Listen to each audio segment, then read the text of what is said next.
భారత్కు స్వాతంత్రం వచ్చి ఈనాటికి దాదాపు 78 ఏళ్ళు అవుతుంది. అయితే సైకిల్ మీద రాకెట్ని తరలించిన సంఘటన నుండి చంద్రమండలం మీద రోవర్ను తరలించేంతలా భారత్ అభివృద్ధి చెందింది. ఈ 78 ఏళ్ల వ్యవధిలో భారత్ ఎన్నో యుద్ధాలను ఎదుర్కోవాల్సి వచ్చింది. ఇతర దేశాలతో భారత్ తలబడ్డ 5 యుద్ధాల గురించి తెలుసుకుందాం.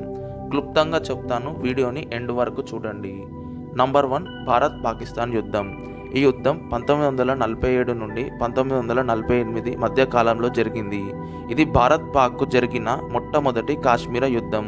అయితే ఈ యుద్ధం వ్యూహాత్మకంగా భారతే గెలిచింది. యుఎన్ఓ అంటే ఐక్యరాజ్య సమితి మధ్యరికంతో లైన్ ఆఫ్ కంట్రోల్ ఏర్పడింది.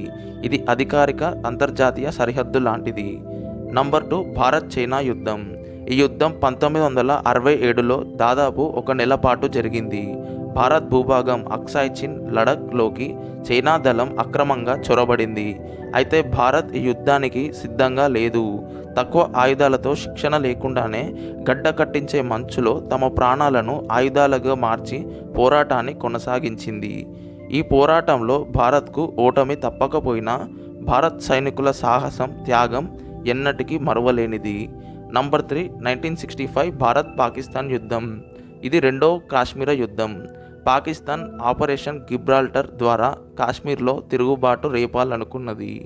అయితే భారత్ సైన్యం కౌంటర్ దాడులతో పాకిస్తాన్ లోపల వరకు ప్రవేశించింది. వ్యూహాత్మకంగా, సైనికంగా భారత్దే పైచేయి అయ్యింది. సోవియట్ మధ్యవర్తిత్వం చేసింది. తష్కెంట్ ఒప్పందంతో యుద్ధం ముగిసింది. ఒక్కటి గుర్తుంచుకోవాలి, యుద్ధం ముగిసింది కానీ కాశ్మీర్ సమస్య ఇంకా అలాగే ఉంది. నంబర్ 2, 1971 భారత్ పాకిస్తాన్ యుద్ధం. తూర్పు పాకిస్తాన్లో మానవ హక్కుల సంక్షోభం జరిగింది. భారత్ బెంగాలీ ప్రజలకు మద్దతు ఇచ్చింది. ఫలితంగా పాకిస్తాన్ పరాజయం అయ్యి బంగ్లాదేశ్ ఒక ప్రత్యేక దేశంగా ఏర్పడింది. నంబర్ 1, 1999 కార్గిల్ యుద్ధం. పాకిస్తాన్ సైనికుల ఉగ్రవాదుల భారత్ భూభాగానికి ప్రవేశించి కార్గిల్ ప్రాంతంలో అధికారణ చేసుకున్నారు. ఫలితంగా భారత్ తిరిగి తన భూభాగాన్ని స్వాధీనం చేసుకుంది. ప్రపంచమంతా భారత్కు మద్దతు ఇచ్చింది. చివరకు ఈ యుద్ధంలో భారత్ విజయాన్ని సాధించింది.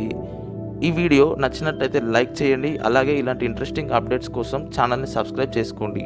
అలాగే ఏ యుద్ధమైనా మీకు ఆసక్తికరంగా అనిపించినట్టయితే కామెంట్లో తెలపండి.